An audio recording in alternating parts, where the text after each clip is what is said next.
Política com Fatos, um programa de opinião e entrevistas com António Brás e Filipe Alexandre Raposo, aqui na Rádio Sines.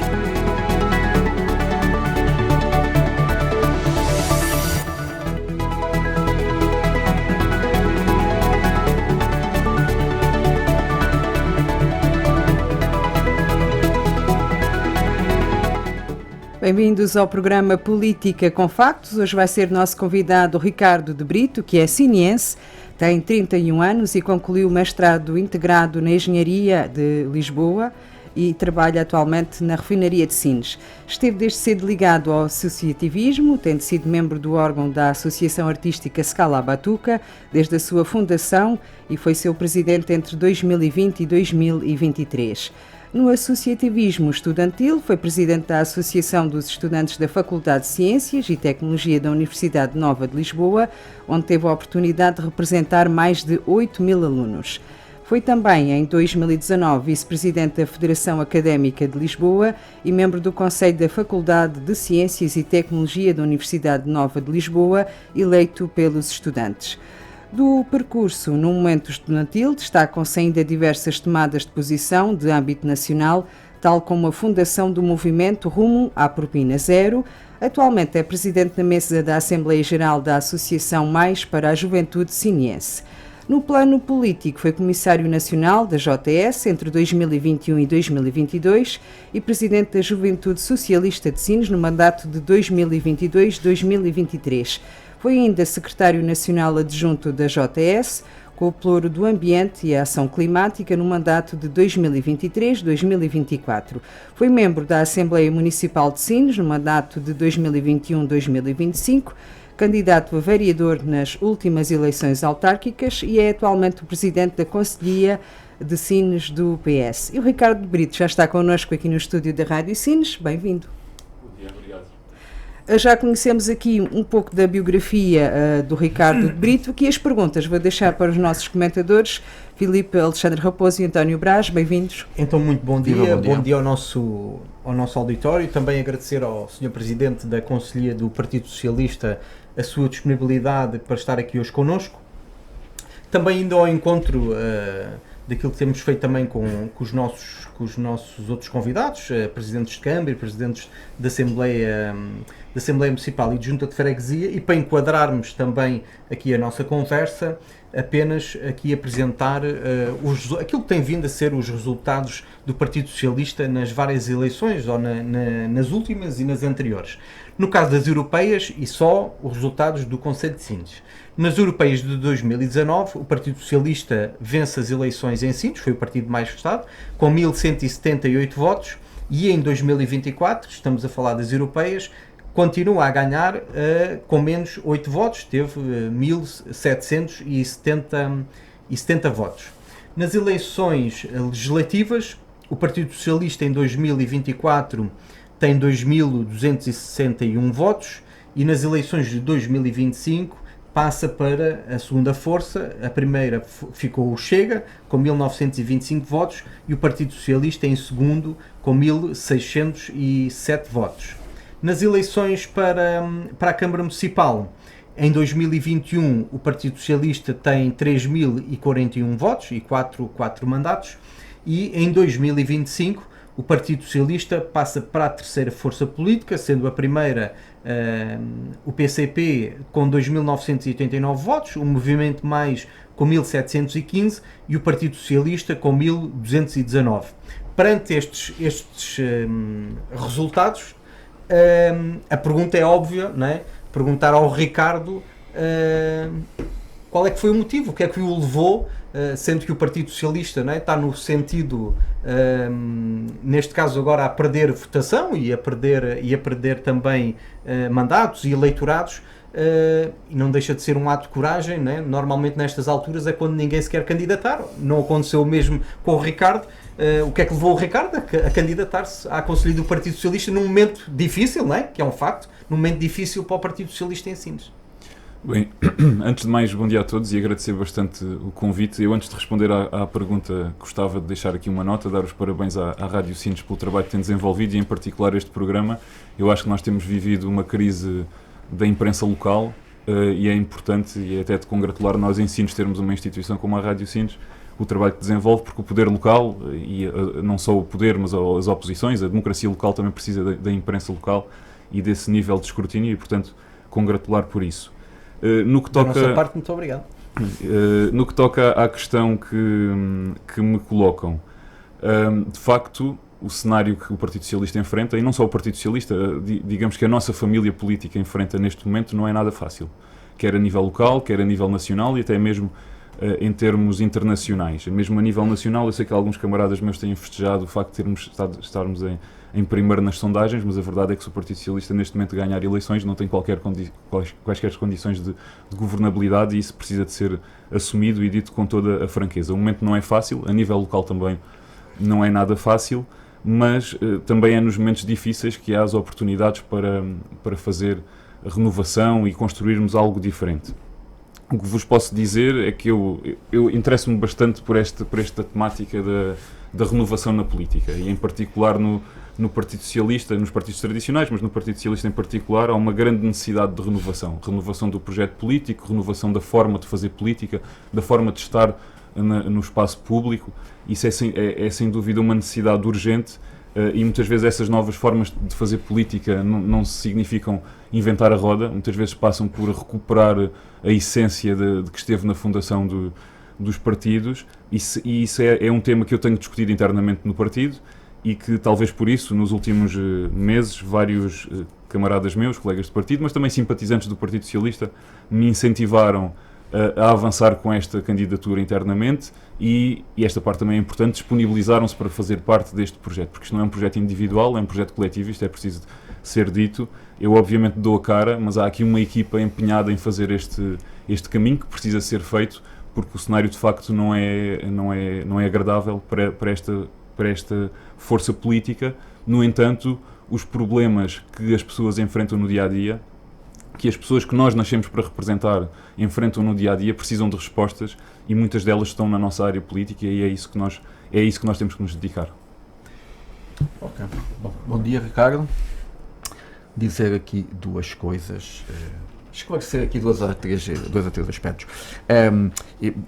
Efetivamente, eu disse isto acerca quando a Filipa Faria se candidatou pelo PS, eu disse, na altura disse que achava que era um ato de coragem, e agora também, infelizmente, na política parece cada vez mais aquilo que fazemos que devia ser um ato quase óbvio, não é? Da renovação, da aproximação da juventude, parece cada vez mais qualquer coisa que fazemos tem que ser quase um ato de coragem, porque há um afastamento tremendo. Aquilo que o Ricardo diz, eu partilho completamente, que o PS vive uma crise até de identidade, eventualmente, mas que não é só o PS, é quase generalizado a muitos partidos. Portanto, primeiro, dar-te os parabéns, acho que sim, foi um ato de coragem, até pela tua idade, pela equipa muito jovem que vos acompanha. Já disse aqui uma vez isto, acho que neste momento o PS de Sines é aquele que apresenta, do ponto de vista do futuro, aqui a 10 anos, digamos assim, é aquele que apresenta uma equipa para já mais robusta, e tem um conjunto de jovens que os outros partidos têm dificuldade e continuam a ter dificuldade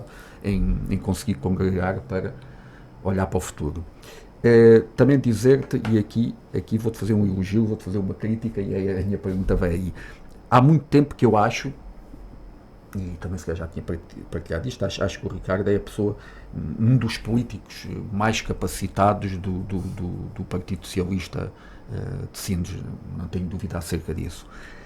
Por isso também fiquei surpreendido e fiz uma crítica, enfim, acho que foi contundente, sobre uma apreciação que fizeste relativamente à questão da habitação, a questão da cooperativa.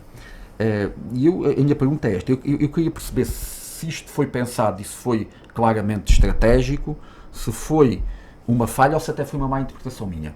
O Ricardo, na altura, vieste dizer, portanto, a questão da cooperativa, vieste explicar, vieste dizer que sim, que aquilo já era um processo antigo, portanto, já era um processo, se eu cometer aqui algum erro, eu estou a falar de cor, se eu cometer, depois corrijo-me.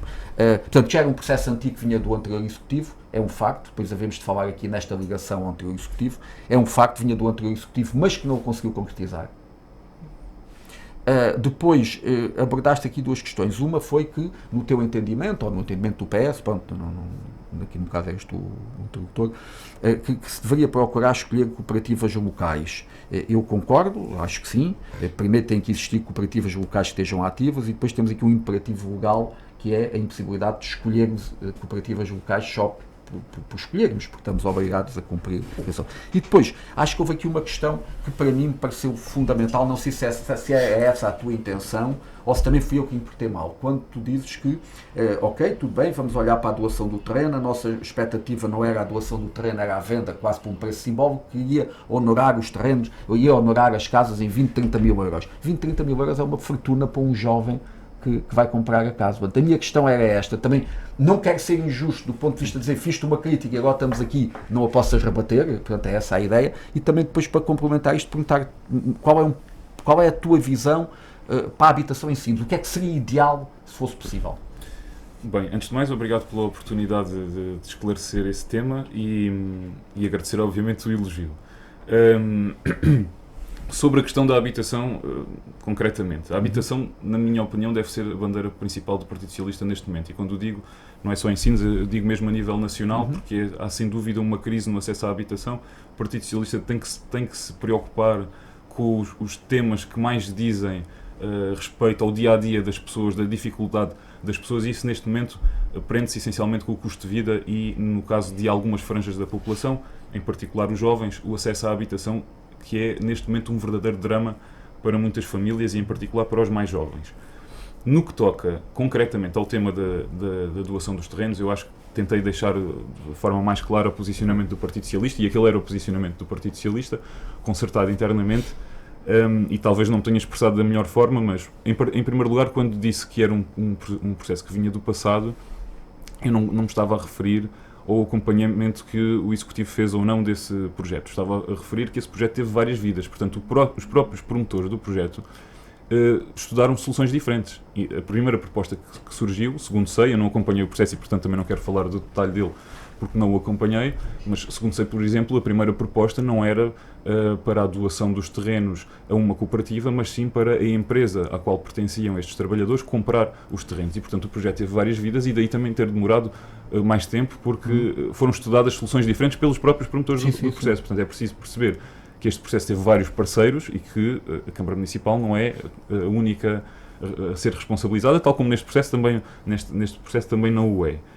No que toca à doação, nós de facto não nos opusemos à doação e compreendemos o porquê da doação e daí não nos opormos. Agora, de facto, haveriam outros instrumentos que eram preferenciais. Do que sei, a questão do valor não daria aos 20, 30 mil euros por fogo, daria aos 2 mil euros por fogo. Foi a informação que tive na altura, posso não estar a dizê-la da forma mais correta, mas foi a informação que tive na altura, mas compreendo que a questão da doação facilite também esse tema. No que toca à questão de dar preferência às cooperativas da terra, foi dito, eu ouvi esse comentário do António Brás que disse que não era possível. A informação que nós temos não é essa. É que, de facto, e isso está a ser estudado por alguns municípios até aqui do litoral alentejano, é possível fazer astas públicas com critérios que preferenciem cooperativas que já estejam instaladas no concelho. E isso eu acho que é uma solução interessante. É permitido fazê-lo, assim como é permitido fazer estas doações escolhendo uma cooperativa em particular. Obviamente que essa escolha tem que ser sustentada. Houve uma preocupação dos nossos autarcas em garantir uma série de preceitos nesta doação, porque a doação de património público não pode ser algo que se faça de ânimo leve, e eu não tenho dúvidas que a solução a que se chegou no final deste processo foi significativamente melhor do que a que estava no início. O processo pode não ter sido gerido da melhor forma, há sempre questões a melhorar, até fui eu que estive presente na última reunião de Câmara em que este assunto foi decidido, e fiz questão de manifestar ao Presidente da Câmara que estes temas devem ser geridos de uma forma diferente, em termos de gestão política, de chegar a acordo. Não me parece sensato nem leal, nem em termos de debate público, vir a público quando há supostas negociações em curso, e não abonou a favor da dignidade do órgão o facto de estarmos a retirar e a colocar sucessivamente aquele ponto na ordem de trabalhos quando havia a possibilidade de nos sentarmos todos à mesa e chegarmos a um acordo. O Partido Socialista esteve sempre disposto a fazê-lo, e é esse tipo de postura que vai continuar a ter. No que toca à habitação, a habitação é um problema para o qual não há balas de prata. Mas eu acho que o Partido Socialista precisa ter uma posição mais corajosa sobre este tema. Primeiro, do ponto de vista nacional, quando nós temos mais de metade das escrituras que se fazem no país, a não ser para habitação própria e permanente, nós temos um problema num tema que deveria ser um primeiro direito.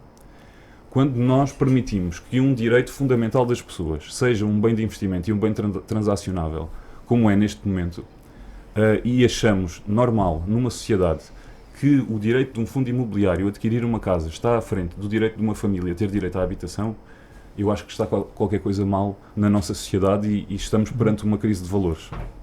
De valores da nossa sociedade. E eu acho que isso está a acontecer. Porque eu não tenho nada contra o investimento, eu sou, claro. até acho que isto deveria ser uma posição sensata e não radical, porque há muitos instrumentos... Do ponto de vista das ideias, eu concordo. A questão é como é que fazemos isso. Claro, e esta questão tem que ser... Quem é que vai construir isso? Esta questão tem que ser muito mais europeia até do que nacional, e eu acho extraordinário que nós continuemos a ter os benefícios fiscais que existem para os fundos imobiliários quando temos uma dificuldade das famílias a adquirirem casa, e portanto... usando uma expressão simplista, quer dizer, se há necessidade de se investir, que eu acho bem que quem tem posses invistam em ações, invistam em criptomoedas, invistam em ouro, invistam no que quiserem. Agora, num bem de primeira necessidade, esse tipo de investimento tem que ser altamente taxado. Quando nós estamos numa situação em que há uma crise de acesso à habitação.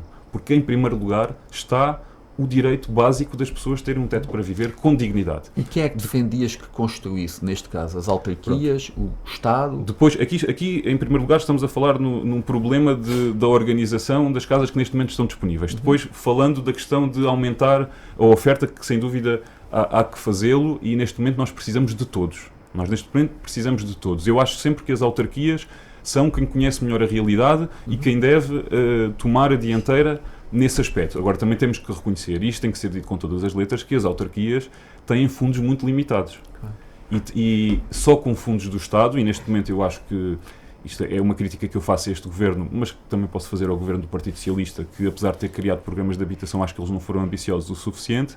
Neste momento não há programas disponíveis para as câmaras municipais suficientemente ambiciosos para se criar habitação pública a larga escala. Mas existem alguns. E as câmaras municipais têm até a possibilidade de os fazer com capitais próprios. Neste momento nós precisamos de tudo. Precisamos de construção privada, e isso passa por nós revermos até a forma excessivamente burocrática como hoje regulamos a construção. Nós temos que abandonar, há até quem discuta isto já do ponto de vista mais filosófico, uma teoria recente que se discute muito à esquerda, que é a teoria da abundância. Nós, às vezes, quando nos prendemos a dogmas como não podemos construir mais do que 4 andares porque a paisagem não o permite. Eu percebo e acho que esse tipo de regras tem que existir, mas nós vamos colocar essa regra à frente da necessidade de uma família ter habitação. Portanto, há um caminho a fazer na construção privada, há um caminho a fazer na construção cooperativa, e vejo de forma positiva esta Câmara estar empenhada em motivar essas cooperativas a construírem. É algo que eu acho que o Partido Socialista, mesmo a nível nacional, também deve colocar na agenda. E há depois, e aqui é algo que ainda não vimos, mas que eu espero vermos aqui em Sines, a necessidade de a própria Câmara construir habitação a custos controlados por iniciativa própria. É algo que é mais um exercício de gestão financeira do que gestão orçamental, e digo isto porquê? Porque a Câmara constrói com fundos próprios, mas depois vai reaver o dinheiro quando vender esses apartamentos a custos controlados, portanto a preço de custo, e neste momento há financiamento para fazer esse tipo de projetos. A Câmara tem projetos prontos em carteira que foram deixados para construir a habitação a custos controlados, e é fundamental que também o faça. Portanto, neste momento todas as soluções são Deixa-me então eu colocar-te de uma forma assim objetiva, recuando no tempo, se pudéssemos recuar no tempo, se fosses Presidente da Câmara Municipal de Sines, que não é uma impossibilidade, eu acho que ninguém pode dizer que é uma impossibilidade, não é? Já há muito tempo não arranjávamos candidatos. Uma coisa, acho que qualquer político, acho que qualquer pessoa que esteja na política ativa tem legitimidade para ter essa aspiração. Claro. Recuando no tempo, aquela solução, por exemplo, que nós temos dos 124 fogos, vias com bons olhos uma solução daquelas, e complementando, como é que tu hoje preconizas a solução do que temos ali? É assim, que é uma coisa, desculpa, que é uma coisa que ninguém falou durante a campanha e que ninguém continua a falar nisto. O período de construção pública que construiu os 124 Fogos, mas também muitos outros bairros, principalmente nos anos 80 e nos anos 90, com o objetivo de erradicar as barracas e as habitações indignas, foi um período muito importante para garantir habitação às pessoas, mas também foram cometidos uma série de erros nesses programas. A verdade é que também foi a primeira geração de políticas de habitação que tivemos no país, e esses erros, nesta nova geração de políticas de habitação, deve ser corrigido. Nós não podemos cometer o erro, aqui em Sines, eu acho que isto não se sente tanto, mas sente-se muito em Lisboa e na área metropolitana de Lisboa, apesar de nós termos aqui um bocadinho a realidade. Há quem diga que nós somos uma amostra da margem sul no meio do Alentejo, porque nós de facto temos problemas sociais muito profundos no concelho, difíceis de enfrentar, e que a Câmara Municipal se empenha, e os funcionários da Câmara Municipal se empenham em dar resposta. Nós não podemos cair no erro, novamente, de criar guetos.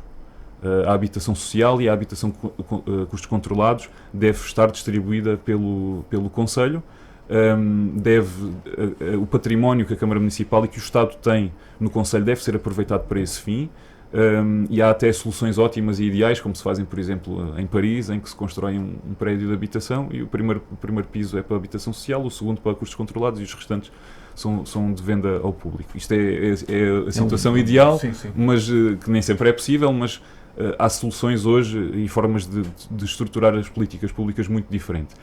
Relativamente ao bairro dos 124 Fogos, eu penso que neste momento existem candidaturas até a fundos europeus para a requalificação deste tipo de habitações sociais. É uma oportunidade que não havia há muito tempo e pode não se repetir nos próximos anos. Exatamente, porque o problema da habitação social é esse. E Sines, o Conselho de Sines, a Câmara Municipal de Sines tem mais de 50% da habitação social de todo o litoral alentejano. E, portanto, quando constrói habitação social, depois fica com o ónus de gerir essa habitação social. E não é fácil. E não é fácil gerir esse património. O desgaste desse património é muito, muito elevado. Neste momento existem fundos europeus. Eu penso que a Câmara Municipal vai aproveitá-los. A atribuição das casas não é fácil. No ato fundacional e depois na substituição. Aliás, vemos agora recentemente uma polémica sobre isso na Câmara de Lisboa e não é fácil. Eu, por acaso, ia falar nisso, até porque já falámos aqui num programa e acontece isso em Sines. É tudo complexo. A Câmara Municipal atribuiu a casa a determinadas pessoas, mas já não são essas pessoas que estão lá. Sim. É tudo complexo, é um processo todo complexo. E não... Sim, a fiscalização... ou não se acompanhou, ou não se resolveu, não é? E há um dia que vai acontecer provavelmente aquilo que aconteceu em Lisboa. E depois temos um problema que é a lei é para cumprir, não é? Independentemente de nós, né, por princípio, acharmos que a decisão não é correta, mas a lei é para cumprir. Há aquela questão que o Ricardo aqui há pouco abordou, que é verdade. Nós temos aqui vários casos desses. Há princípios que se sobrepõem, nomeadamente o direito à habitação, há princípios depois que sobrepõem algumas questões da fiscalização e tudo mais. Exatamente. Não é? Quem é o juiz ou quem é a Câmara Municipal que vai ao bairro, por exemplo, como 124, tirar uma família com dois, e que nem tenha filhos, mas tenha 2 ou 3 filhos e vai tirá-la lá de casa para pôr lá onde? Vai pôr na rua, quer dizer, é extremamente complexo. A questão é que deveria ter feito o trabalho de casa e tem que arranjar uma solução, não é? Mas a lei é para cumprir. Agora, não é a forma mais correta. A questão é que não podemos ao longo dos anos não fazer o trabalho de casa, né? E com isto não estou a dizer que não foi feito, naturalmente que algum trabalho de casa foi feito, mas quando se cria estas soluções, depois mais à frente há um dia que vai criar problemas. E lembro que quando foi a construção do bairro, e falou-se várias vezes disso na Assembleia Municipal, onde também havia a questão e a possibilidade de fazer em várias zonas da cidade, e isso depois não foi para a frente, e a solução que quem na altura decidiu fazer ali. Havia alguns constrangimentos legais na altura de se fazer, que era uma candidatura ao escolher do Iru, acho que era o Iru que geria aquilo, e havia alguns constrangimentos também a se fazer. Porque até do ponto de vista de integrar as pessoas, não é? É um contrassenso. É? Se vamos integrar as pessoas, vamos espalhar as pessoas no bom sentido pela cidade, pelas várias zonas da cidade, umas cidades mais nobres, outras menos nobres, como queiram dizer, mas vamos distribuir as pessoas. Eu acho que cada caso é um caso. Nós temos aqui em Sines um caso de sucesso, que até tem sido estudado, que é o caso do Amilcar Cabral, que é um caso de sucesso absoluto, de integração total. Hoje em dia... a localização talvez não tenha sido a melhor, não. Pois não, claro que não era. Não, e aliás, aquilo, a maior parte daquilo até foi autoconstrução. Exatamente, as pessoas foram construindo. Mas o certo é que a própria comunidade também tem algumas particularidades. É uma comunidade que eles fazem um trabalho extraordinário. Bem, a associação a associação. E eu continuo a achar isso. Acho que a associação teve um papel determinante no sucesso daquele bairro, que é uma coisa que nunca se conseguiu também fazer. Até hoje ainda não se conseguiu fazer no 124 Fogos. Se calhar porque também não é uma comunidade tão homogénea. Bom, mas não concentremos. Exatamente, já passámos por um tema importantíssimo, né, da habitação, e acho que também ficou claro aquilo que é a visão e a proposta tanto do Partido Socialista como do Ricardo em particular. Tirando a habitação, quais é que são, e voltando à coragem de se candidatar, não é? Naturalmente teve um propósito, não é? Fazer, e como disse, ter a oportunidade de fazer diferente. Quais é que são as outras bandeiras, digamos assim, da atual Conselhia do Partido Socialista, presidida pelo Ricardo, que vão defender durante estes 4 anos, porque naturalmente o objetivo da Conselhia do Partido Socialista é voltar a conquistar a Câmara Municipal de Sines. Qual é que é a vossa visão, ou o que é que vocês propõem para chegar lá? Sim, em primeiro lugar, do ponto de vista nacional, penso que já falei um pouco de forma resumida aquilo que é o principal eixo orientador da nossa gestão, que é a prioridade nas dificuldades que as pessoas enfrentam, nas pessoas que nós nascemos para representar, que é quem vive do seu trabalho e quem trabalhou uma vida inteira. Focarmos naqueles que são os problemas do dia-a-dia da vida das pessoas, que neste momento essencialmente são o custo de vida e o acesso à habitação. Do ponto de vista local, eu percebo esse comentário da questão das próximas eleições autárquicas, mas eu acho que o Partido Socialista tem que funcionar independentemente dos ciclos eleitorais. E esse, aliás, é uma sorte que eu tive, entre aspas, há quem diga que não, mas é uma sorte que eu tive nesta candidatura, é que nos próximos 2 anos, à partida, não vão haver eleições. Os portugueses também já estão um bocadinho fartos de eleições, e isso permite criar aqui uma janela de oportunidade para nós fazermos este trabalho. A Conselhia tem de funcionar durante estes próximos 2 anos, independentemente do ciclo eleitoral, e não pode funcionar a pensar em eleições. O partido tem que funcionar, tem que fazer a sua reflexão, tem que renovar o seu programa. Os desafios que Sines tem pela frente são muito significativos. Nós não podemos esperar ou querer uma gestão autárquica que se resigne a gerir o expediente, a fazer a gestão do dia-a-dia. Nós precisamos de visão, porque Sines tem desafios muito significativos pela frente, quer em acomodar o investimento privado que se prevê para Sines, quer a preparar a cidade e gerir o espaço público, fazer uma gestão urbanística desse desafio que é muito exigente, e é essa matéria que nós temos que acompanhar com especial atenção, com propostas nossas. Estamos sempre disponíveis para isso, e é esse programa político que nós temos que construir, renovar. Esse exercício foi sempre sendo feito, mas tem de ser renovado, e nós temos que ter aqui uma espécie de agenda para a década. Temos que pensar a cidade, o concelho como um todo, a aldeia de Porto Covo, a cidade de Sines, as zonas rurais, de uma perspectiva de longo prazo, e depois fazer refletir isso na nossa ação política. E depois, já agora, dentro disto, comentar também uma coisa. Nós, de facto, nas últimas eleições autárquicas tivemos um resultado historicamente pesado, e isso há que o admitir com todas as consequências que isso tem, porque obviamente tem consequências para a organização, tem consequências para as pessoas.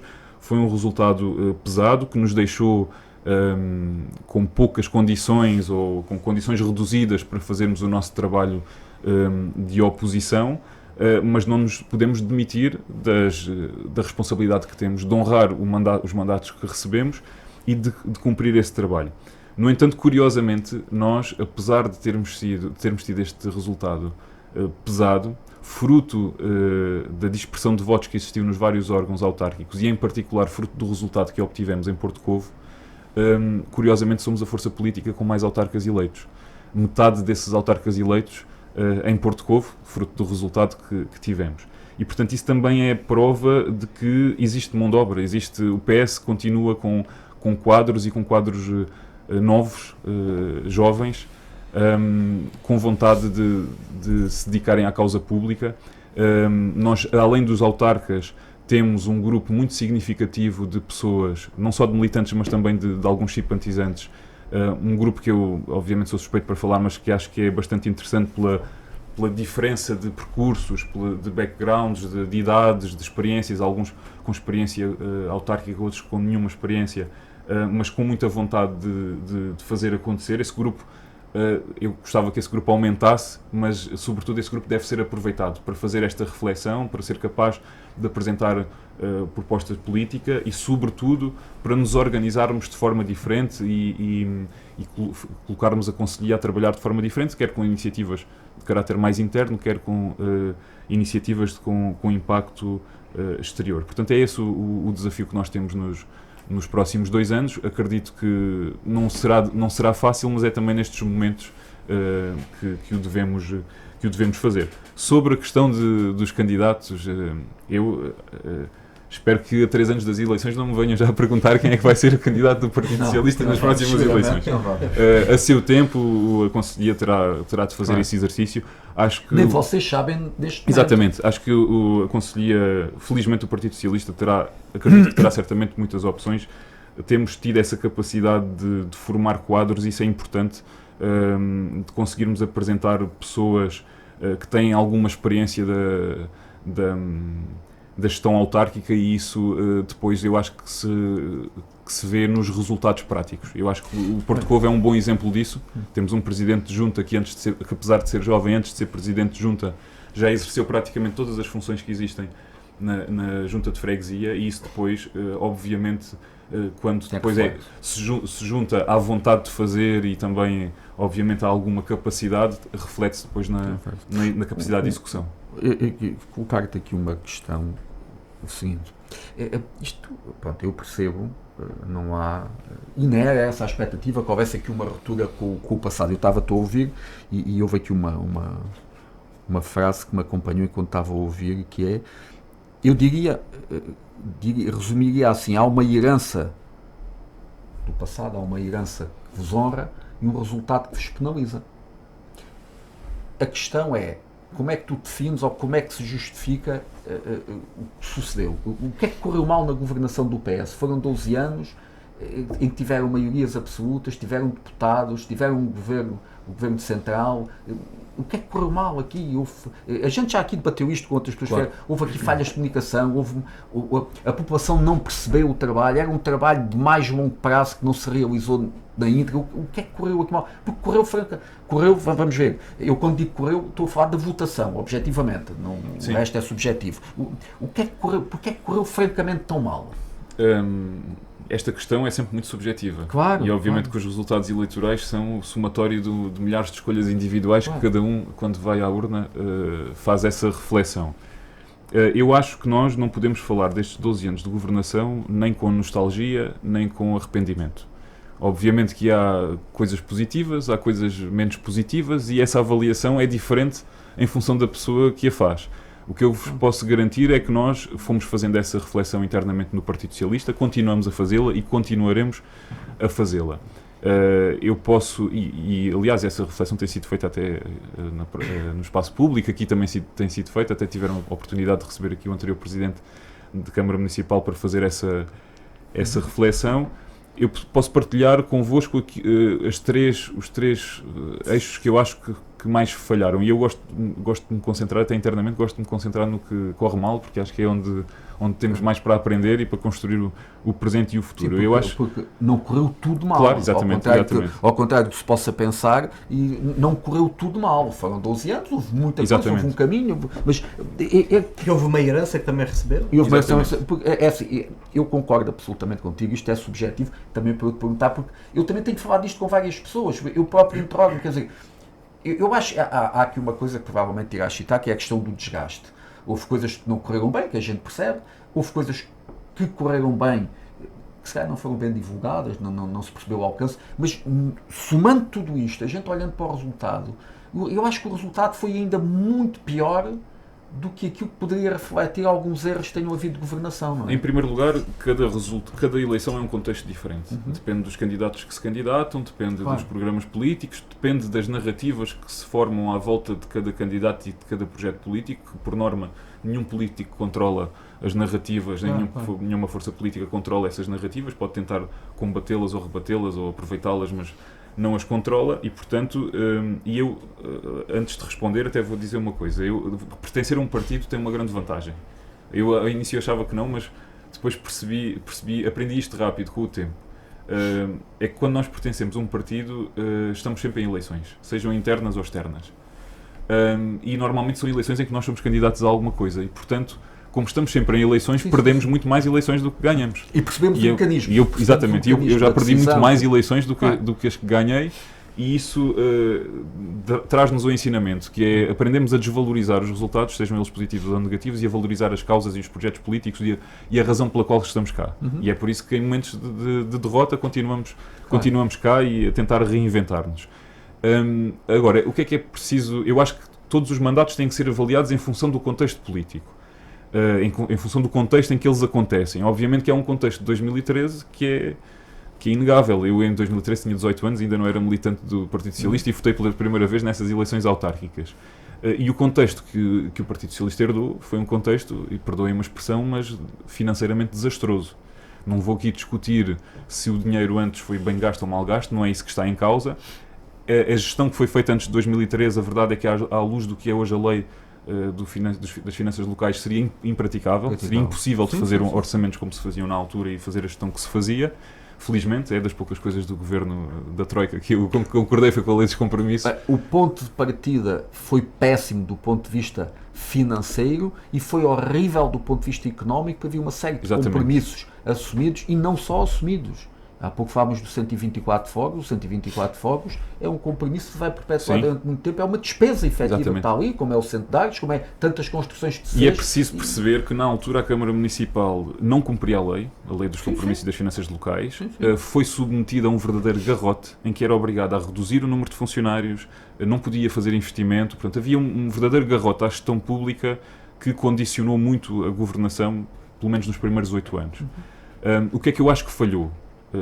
E eu acho que esse património de recuperação financeira foi algo sem dúvida positivo, e hoje a Câmara Municipal está em condições, e isto é preciso afirmá-lo porque basta ver os números para o perceber, está em condições únicas.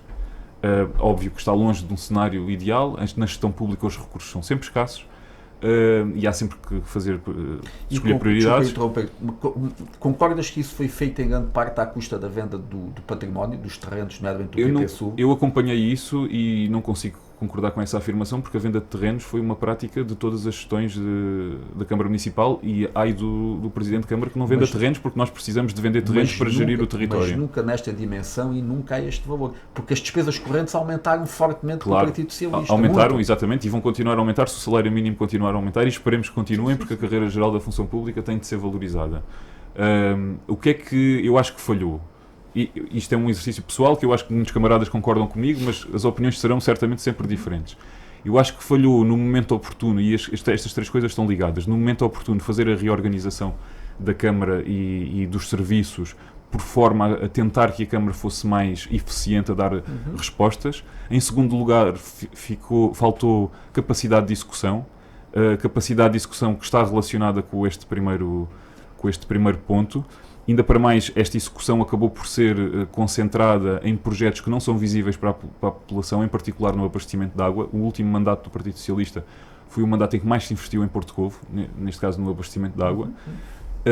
E depois, em último lugar, eu não gosto de dar muita tónica a este tema, apesar de gostar muito dele, falhou a comunicação. Eu não gosto de dar muita tónica a este tema porque é aquilo em que todos os políticos se refugiam. Quando alguma coisa corre mal, dizem que a culpa é da comunicação, que as pessoas não entenderam. Mas eu acho que efetivamente a comunicação falhou. Ricardo, eu concordo contigo, e quando dizes que a comunicação falhou, não sei se estás a ter se temos o mesmo entendimento. Eu acho que não foi só falhar, foi não existir. Sim, não existia. Não existiu. Houve coisas que correram bem, que não chegaram à população, e houve coisas que correram mal, que tinham motivos para correr mal, aliás, tudo que corre mal tem um motivo, e depois as pessoas avaliam se quem é a responsabilidade. Mas também não chegaram à população. Sim. As pessoas, por exemplo, temos o exemplo também que este Pombal, que foi uma coisa marcante, houve muitas coisas que escaparam totalmente à autarquia, como escaparia a qualquer executivo, ponto, mas isso não foi transmitido às pessoas, as pessoas não perceberam isso. Agora, o que é que... E também não, desculpa interromper, e não acho que também houve uma ausência, pelo menos nos últimos 8 anos, uma ausência também do Partido Socialista? A Conselhia, não é? Podia ter feito um trabalho, não se mistura, como é óbvio, mas a Conselhia podia ter feito um trabalho político que se calhar também compensava a ausência de comunicação da Câmara Municipal. Poderia ter havido mais partido, eventualmente. Eventualmente... A ausência do Partido Socialista também contribuiu para... Eventualmente... Até porque se houver... Peço desculpa estar a interromper novamente. Se houvesse uma Conselhia que se calhar funcionasse, não estou a dizer que não funcionou, mas que funcionasse de outra forma e com outra estratégia, provavelmente também havia por parte da comunicação da Câmara outra forma de estar, e se calhar o Executivo também tinha feito um trabalho diferente que não o fez porque o partido também não funcionou, não é? Sim, é importante que estes 12 anos também sirvam de aprendizagem, aquilo que correu bem, aquilo que correu mal, quer para a Conselhia, quer para os autarcas. A Conselhia também não se deve confundir com os autarcas, eu concordo um pouco com essa visão. Mas a Conselhia tem a obrigação de fiscalizar, digamos assim, os autarcas do seu partido, não é? E fiscalizar e fazer a coordenação política. Pedir contas, não é? Claro que sim. Há alguma visão. Agora, nós estamos fartos de ver acontecer processos das comissões políticas mais intrusivas na gestão autárquica, que depois corre mal. Eu acho que deve haver aqui uma coordenação, deve haver uma visão estratégica, e eu acho que isso também falhou aqui um pouco. O que eu não tinha feito isso, mas acho que sim, acho que falhou um pouco. Mas há vários sítios, e nós conhecemos, não é, até pessoalmente, em que o partido tem uma ligação saudável. Os vereadores, não estou a dizer que não foi o caso, não sei o que é que se passa lá. Mas o Manuel Coelho, que prestam contas no bom sentido, que há uma ligação do trabalho que se presta, que há uma intervenção dos autarcas eleitos, principalmente nas assembleias municipais e de freguesias do próprio partido que governa, que tem uma intervenção objetiva e até saudável, porque faz trabalhar o Executivo, o Executivo também se sente fiscalizado por alguém. E deixa-me só dar uma nota, e depois também há aqui uma nota: durante 12 anos, né, até no próprio Executivo camarário, o Partido Socialista nunca se renovou, não é? Também podia ter feito, eu vou-te dizer uma coisa. E não é porque as coisas funcionarem mal, até por uma questão natural, não é? Eu queria aproveitar o Ricardo estar aqui para a gente falar do futuro, menos do passado, também, mais do futuro, mas faz sempre parte. Claro. E era mesmo nessa tónica que eu queria... eu acho mas isto acho que faz sempre parte. Eu acho que... Mas é falar nestas coisas do passado, claro, que agora o futuro naturalmente vai ser diferente. Eu concordo com as observações que fizeste. Eu tenho tido esta curiosidade, porque gosto de política e vou falando com as pessoas sobre vários aspectos, e este é agora já se vai falando menos, mas este descalabro, digamos assim, descalabro depois do número de votos em si.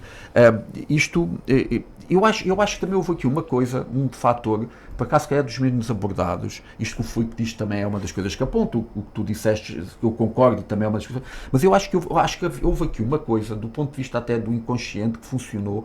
Eu acho que havia, que este executivo que esteve lá desde o início, há 12 anos, e que se manteve, e o próprio Partido Socialista, eu acho que encerrava em si um potencial tão grande e gerou uma expectativa tão elevada, porque eram jovens, era quase tudo licenciado, isto na altura pesava, ainda tinha algum peso, porque até não era muita prática, era tudo pessoas de áreas específicas de formação, eram pessoas com provas dadas, eram pessoas na política há muito tempo, eram jovens, eram de Sines, o conceito de ser de Sines não é aqui uma questão de bairrismo, mas é o facto de conhecerem Sines, viverem em Sines, e depois havia isto que eu há pouco disse, quer dizer, o PS teve aqui maiorias absolutas em Porto Covo, em Sines, teve deputados, portanto, e havia aqui uma conjugação de fatores que eu acho que se criou, e depois vinhamos de um cenário que havia algumas obras públicas, de Manuel Coelho, mas que o espaço público, a gente fala-se muito do espaço público, mas as pessoas esquecem-se que o Partido Socialista herdou um espaço público talvez ainda pior do que aquele que deixou, o espaço público estava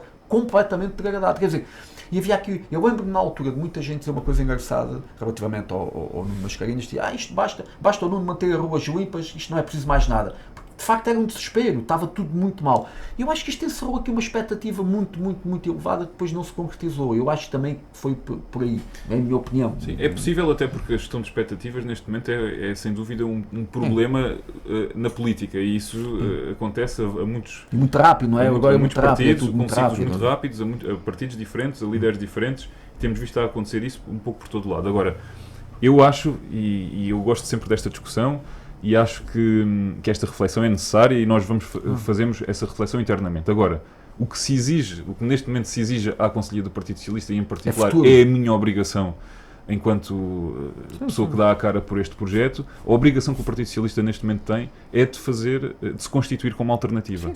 É de fazer o seu caminho, aproveitar se renovar, os ensinamentos, como tu disseste, pegar nos ensinamentos, pegar nas aprendizagens e vamos olhar para o futuro. E projetar vamos falar do futuro. Um futuro diferente e um presente Vamos diferente. falar do futuro. Músicas do mundo. Qual é a leitura que tu fazes? E repare, não vamos falar do passado. Que é para ti o modelo ideal das músicas do mundo? Se fosses tu a decidir as músicas do mundo para o ano, como é que seriam? Em primeiro lugar, vocês agora surpreenderam-me. Não, porque já falámos tantas vezes das músicas do mundo, só estamos a rir por causa disso. É a tónica, claro, mas claro. repara, podemos falar de as músicas do mundo, as tasquinhas. Até porque já desta possibilidade do Ricardo ser candidato, é legítimo fazer essas perguntas. Não existe aqui não existe aqui nenhum projeto político já definido. Quase de candidatura autárquica. Não é isso que percebe. Agora, em termos de apreciação, lá está, existe claramente aqui uma opção política do Executivo da CDU de fazer uma redução muito significativa dos eventos, dos custos relacionados com os eventos. É utilizada muitas vezes a expressão festas, que é uma expressão que eu não gosto, porque acho que temos que distinguir aquilo que são eventos culturais, investimento em cultura, de outro tipo de eventos. Há uma opção política clara de fazer esta redução para, eventualmente, canalizar esses fundos para outras prioridades. É uma opção que nós não vemos como inválida ou muito negativa. Agora, é preciso perceber como é que ela é feita. Ou se uma coisa compensa a outra, não é? Ou se uma coisa compensa a outra, porque, de facto, o Conselho tem problemas complexos que precisam de recursos para serem solucionados, e esta ideia de repensar eventos, e em particular eventos que atingiram um nível de custo muito significativo, não é um mau princípio na gestão pública, antes pelo contrário, é um bom princípio. Agora temos que avaliar como é que as coisas são feitas, para isso precisamos de informação que muitas vezes ainda não temos, e o FMM é um desses casos, e é preciso também percebermos que há sempre dois caminhos nestas coisas. Os eventos podem ser repensados, essa é a forma mais difícil, é aproveitar a criatividade dos funcionários da autarquia e a experiência que têm, que é muita na organização de eventos, para repensar os eventos, para procurar parceiros, para procurar patrocínios, para reinventar o que existe. E existe a outra opção, que é simplesmente cortar ou deixar de os fazer, que é a opção mais facilitista. Obviamente, isto, como em tudo, tem de haver aqui um equilíbrio. Nós tínhamos uma visão no último programa eleitoral sobre alguns eventos, um deles era das tasquinhas, que tinha que ser naturalmente repensado pelos custos que estava a atingir.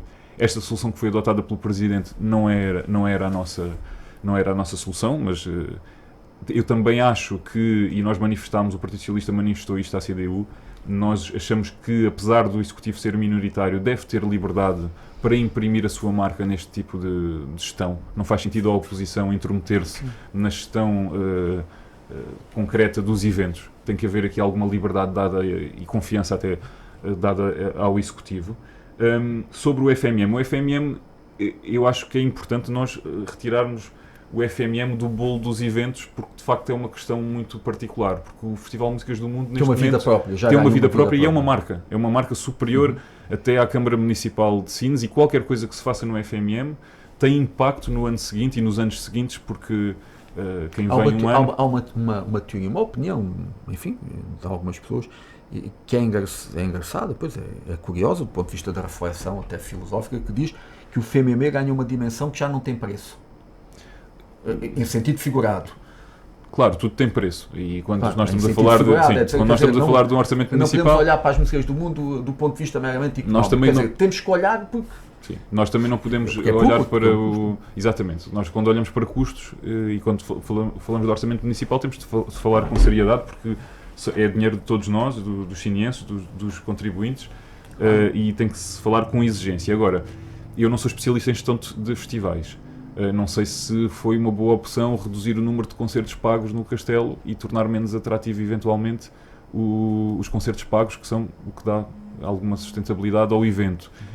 Percebo que neste momento se coloquem algumas questões quando parceiros como o Inatel saíram tendo em conta a alteração na gestão que houve na Fundação Inatel e o abandono de uma série de festivais, que coloque dificuldades também ao financiamento. Na altura, penso que era o Palco de Porto Covo, que era totalmente financiado pela Fundação Inatel e deixou de ser. Portanto, passou a ser mais um peso financeiro que não tem qualquer contribuição. Agora, eu acho que há aqui um caminho de voltar a pensar na projeção da marca, que tem que ser feito e tem que ser feito por quem sabe. Eu sei que, do ponto de vista da programação, o Presidente da Câmara garantiu-nos que manteve o mesmo critério, que é o diretor do festival tem total autonomia sobre a sua programação. Agora, eventualmente haverá lugar para se otimizar custos, onde haverá para o fazer. Noutras questões, é preciso ter mais cuidado com esses cortes, porque podem ter consequências graves na marca do evento. E concordas que isto que falámos aqui das tasquinhas e que estamos agora a falar das músicas do mundo, este processo devia ter sido iniciado há mais anos atrás? O repensar o festival? Essa discussão, pelo que sei, já existia na Câmara Municipal e existiam até alternativas pensadas pelos próprios funcionários. Sei que no último ano de mandato não se avançou com essa...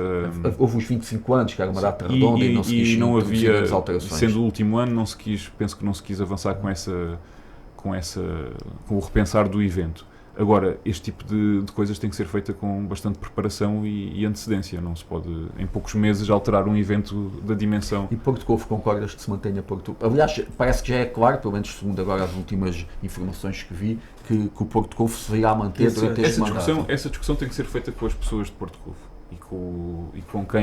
e com quem participa no festival, com as várias entidades. Estão aqui connosco agora quer perguntar ao representante do PS, né? Qual é a tua opinião? Eu acho positivo que haja músicas do mundo em Porto Covo. Agora, há aqui um problema, é que neste momento é preciso, para garantir melhores condições para o impacto que o Festival de Músicas do Mundo tem na aldeia, é preciso aumentar o custo do festival. E parece descabido retirar as músicas do mundo ou outro evento semelhante desta altura do ano, porque, a minha opinião, eu acho que o grande problema neste momento, o grande problema das músicas do mundo no Porto Covo é o momento em que ele é feito. Porque é o momento em que o Porto Covo está lotado. É verdade. Não é? É verdade, mas eu não acho que necessariamente esse seja o problema. Eu acho que esse problema acontece porque o impacto acontece porque não são colocadas o número de casas de banho e isto acontece há muitos anos que deveriam ser colocados. O controle que se fez na cidade de Sines sobre o campismo selvagem, se podemos chamar assim, que eu acho que é bem-vindo esse tipo de controle, não foi feito na aldeia de Porto Covo, não vimos nem a segurança nem os placares a dizer que era proibido acampar e o campismo foi ainda mais selvagem do que noutros anos em Porto Covo, e a verdade é que o campismo em Sines já estava disponível e até com transporte para Porto Covo, portanto esse trabalho podia ter sido feito. Portanto, eu acho que isso é uma discussão que não é fácil, é complexa, que tem que ser feita também com quem organiza o festival, eventualmente pensar-se noutro espaço para o festival, ou até mantê-lo ali, mas num outro modelo. Mas de facto o festival em Porto Covo pode ter que ser repensado pelo impacto que tem na aldeia. E olhando para o Porto Covo e não saindo aqui da questão dos eventos, vejo com bons olhos, por exemplo, e eu tenho defendido isso há muito tempo, não sou eu que estou a ser entrevistado, mas já agora estava a passagem de ano. O Porto Covo, em uma altura, há uns anos atrás, ainda teve algumas tentativas da passagem de ano, até havia lá na praia, se não me falha a memória, acho que era nesta altura. Não sei, houve ali umas... Havia o fogo de artifício, havia a festa lá no ar. não tinha sentido o Porto Covo, até pelas condições que reúne, e para se calhar ter um festival de primavera, não é músicas de mundo, é ter um acontecimento que fixasse aqui pessoas... Faz todo o sentido investir-se em eventos e iniciativas fora da época de verão em Porto Covo. Também concordo. Isso tem sido feito aos poucos, e aliás Sines também não tinha passagem de ano há uns anos atrás, e quando houve condições financeiras para ter, voltou a ter, e a verdade é que foi um sucesso em termos turísticos fazer a passagem de ano em Sines, e em Porto Covo eventualmente também faz sentido. Esses investimentos vão sendo feitos e têm resultados. Eu há pouco tempo falava com um comerciante de Porto Covo que dizia que nota muito o impacto, por exemplo, do turismo dos caminhantes. A partir do momento em que se investiu em fazer aqueles caminhos, em delinear as rotas, esse responsável por esse restaurante dizia que hoje serve muitos almoços o ano inteiro. Há dias temos aqui um presidente de junta de Colos. Colos não. Não, Torrão. Não, tivemos uma debaixo de...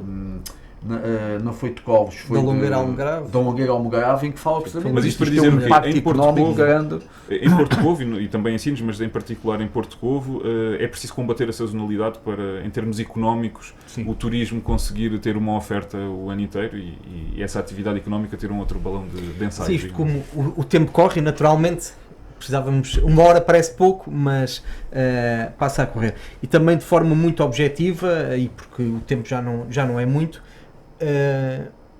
a população de Sines e Porto Covo, o que é que pode esperar desta Conselhia então do Partido Socialista?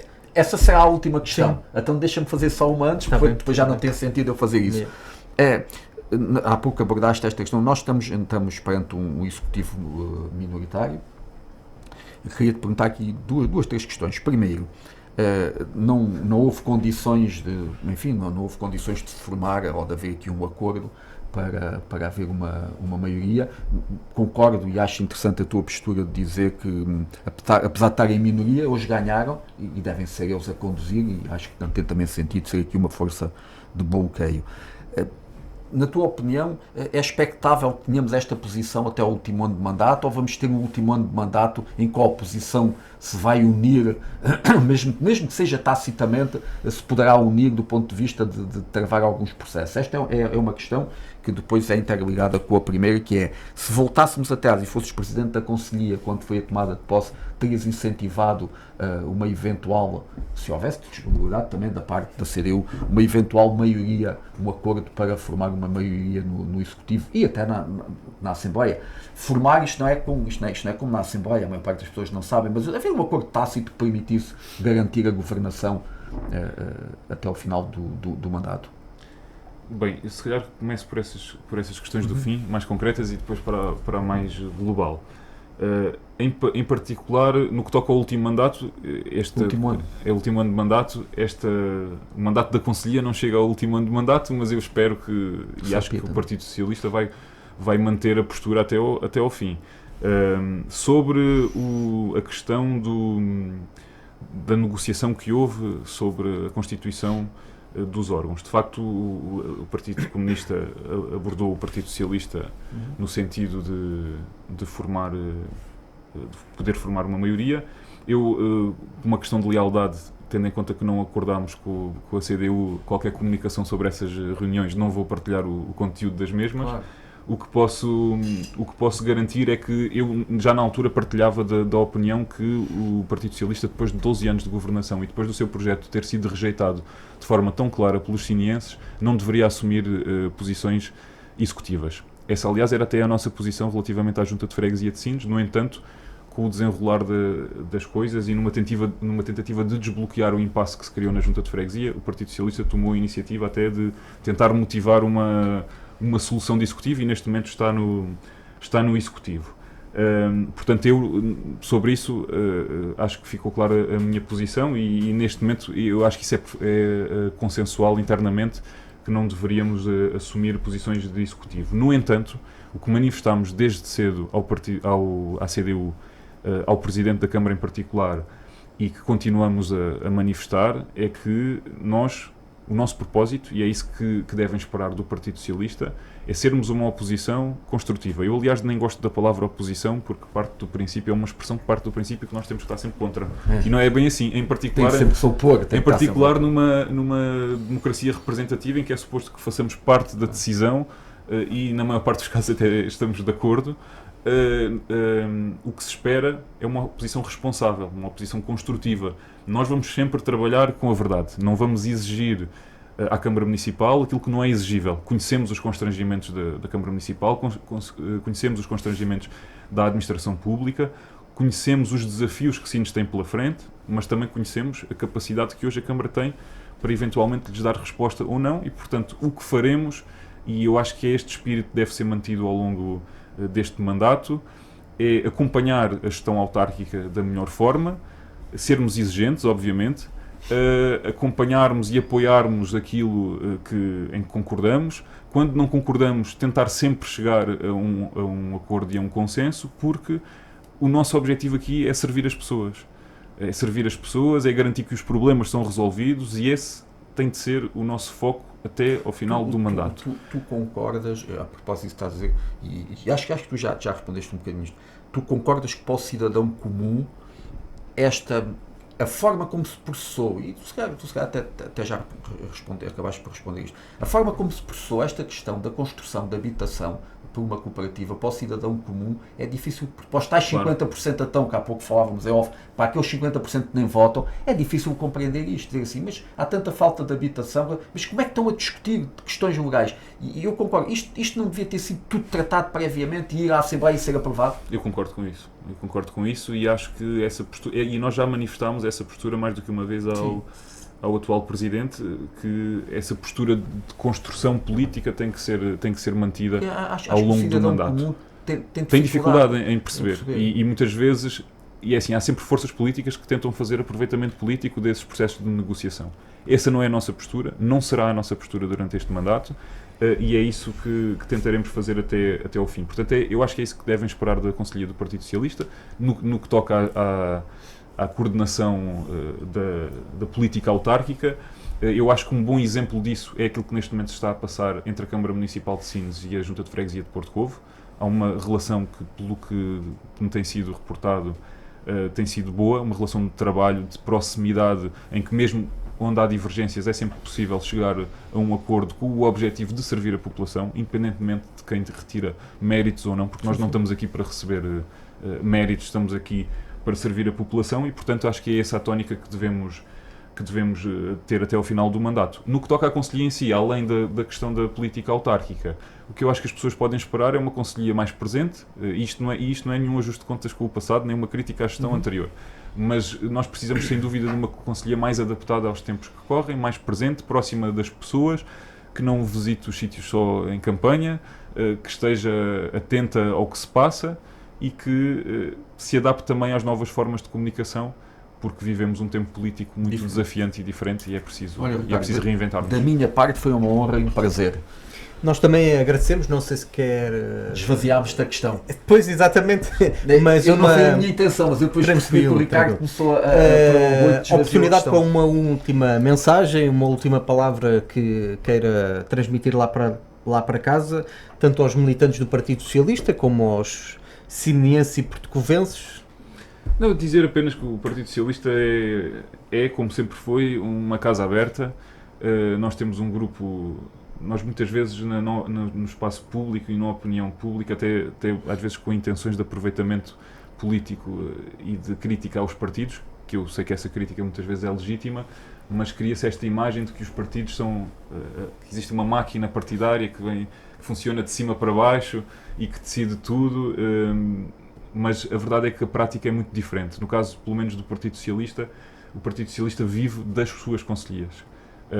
E são as conselhias com muito poucos recursos e muito dependentes do trabalho dos voluntários, dos seus militantes, que são pessoas que têm a sua carreira profissional, têm a sua vida e que abdicam do seu tempo livre para, em conjunto, tentar fazer mais pela nossa comunidade, dentro do nosso quadro de valores, da matriz ideológica que defendemos, tentar fazer mais pela nossa comunidade e criar aqui um projeto que possa merecer ou não a confiança dos sinienses, e portanto esse é o nosso desafio, e estaremos cá nos próximos 2 anos, com a porta aberta para ouvir e receber quem nos quiser visitar. Então, mais uma vez, agradecer a disponibilidade do Ricardo por estar aqui hoje presente connosco. Naturalmente vamos ter a oportunidade de nos encontrar mais vezes para outras conversas. Por isso, muito obrigado e até uma próxima. Vamos aqui à nota positiva. A nota positiva, tal como na semana anterior, e como eu referi, gosto muito de quando me enviam coisas, e por acaso foi curioso que foram de dois municípios diferentes. E também agradeço desde já o envio do e-mail. Neste caso, foi uma jovem de Odmira, que me enviou para a nota positiva desta semana a Praia Fluvial de Santa Clara como Praia Fluvial do ano. A Praia Fluvial de Santa Clara, no concelho de Odmira, está nomeada para o galardão de Praia Fluvial do ano 2026. Este reconhecimento valoriza espaços de excelência pela sua beleza natural, qualidade ambiental e capacidade de proporcionar experiências únicas a quem os visita. Esta é a nota positiva desta semana, e também vou fazer o que me pediram, que foi apelar à votação. A votação decorre até dia 31 de agosto em www.praiasfluviais.pt, por isso fica aqui a nota positiva de, na nossa região, do Alentejo Litoral, temos a Praia Fluvial de Santa Clara, que foi nomeada para este prémio, por isso fica aqui a nota positiva pela sua nomeação, e fica também o apelo para que todos possamos votar para que neste caso a praia da nossa região possa ser o vencedor.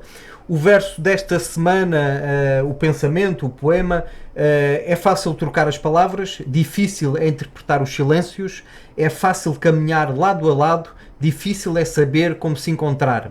É fácil beijar o rosto, difícil é chegar ao coração. De Fernando Pessoa.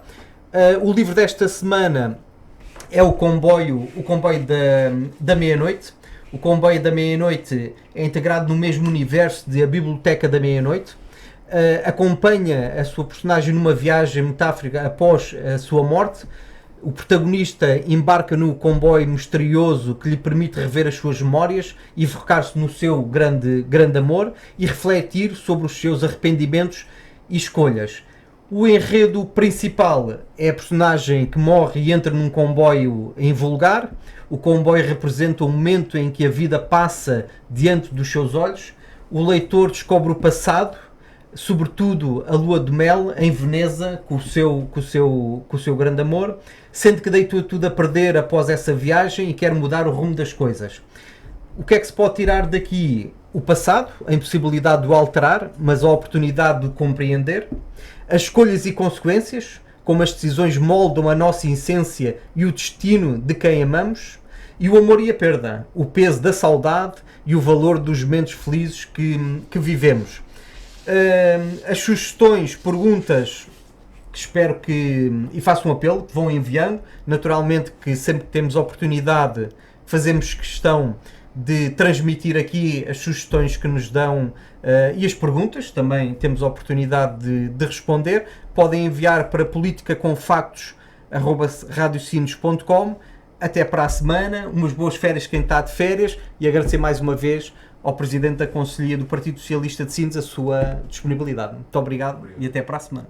Terminamos assim esta emissão do programa Política com Factos, um programa que passa aqui na Rádio Sines às quartas e domingos, sempre às 11 da manhã. Equipa composta por Filipe Alexandre Raposo, António Brás, Filipe Medeiros e Vicência Tavares. Desejo a todos um excelente dia, estejam onde estiver.